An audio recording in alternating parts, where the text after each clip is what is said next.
Thank you for purchasing the Sticklers Pro360 Touchless Cleaner. You will be using contactless cleaning technology that cleans a fiber connector's full end face, with the ability to clean multiple size connectors. Let us get started on how to use the Pro360 Touchless Cleaner. Let's look at the unit components. Hold the power button for 3.5 seconds to turn on or off. The counter light glows green for a full solvent canister.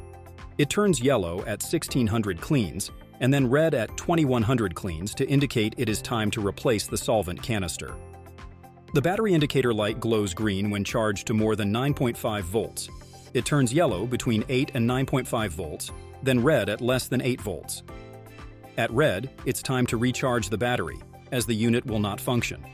The device can switch to operate with AC line power, which will also recharge the battery.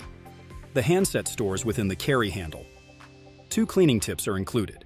The tips clean both male patch cords and female bulkhead connectors to save you time. The shoulder strap can be added or removed with easy-to-use snap connections. For a quick start, install the solvent canister and then press and hold the power button for 3.5 seconds. The powering up sound is the solvent being primed to the spray nozzle and ready to clean. We are cleaning an SC connector bulkhead and patch cord. With the proper size cleaning tip mounted on the handset, position the cleaning tip inside the bulkhead. Slightly push against the connector to start the cleaning cycle. Relax your hand, airflow will start, and the handset LED light will flash. Keep the handset in place for the entire 3.8-second cleaning cycle. When the flashing LED and sound stop, you can remove the cleaning tip from the bulkhead. The connector in the bulkhead is now clean and dry. Repeat the process for the male end patch cord. Inspect with your favorite scope, then connect. We recommend cleaning the bulkhead first, then patch cord, as a best practice.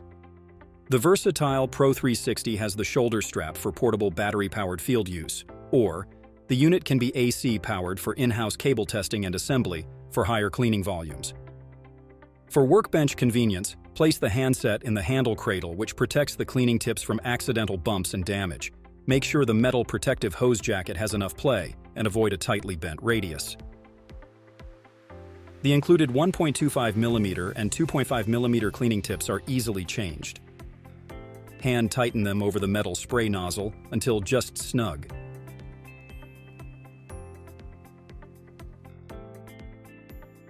To remove the battery pack from the Pro360, position the device upside down on a flat surface.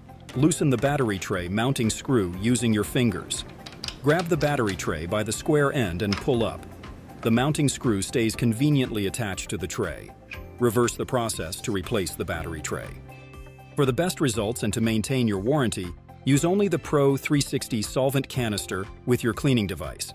It is non-hazardous, non-flammable, and non-pressurized, so it ships by all modes of transport as non-hazardous, even for air travel. The solvent canister is hermetically sealed for purity, and it is unidirectional, so there is no top or bottom when installing. To install the solvent canister, loosen the bridge thumb dial and rotate the bridge to one side. Position and insert either end of the solvent canister into the docking cavity. The canister is properly positioned when the metal clip springs back over the canister edge. Rotate the bridge's brass fixture back over the canister valve. Slightly push the bridge onto the canister valve while hand tightening the thumb dial until secure. Do not over-tighten. Replace the battery tray. To remove the solvent canister, loosen the bridge thumb dial and rotate the bridge to one side. Push the metal spring clip off the canister edge while pulling the empty canister up and out. Insert a new solvent canister and replace the battery tray. The air filter functions to remove particulate larger than 0.2 micron size from the compressed air lines. A filter is included with each 12 canister case of solvent. In normal use, replace the filter after a solvent case is used, over 25,000 cleaning cycles. In heavy dust environments such as construction areas, more frequent replacement may be needed. To change the filter, turn the device upside down, loosen the thumb screw and remove the battery tray. Squeeze the filter tabs inward and lift. If snug, use your fingernail in the crease to break the seal and lift.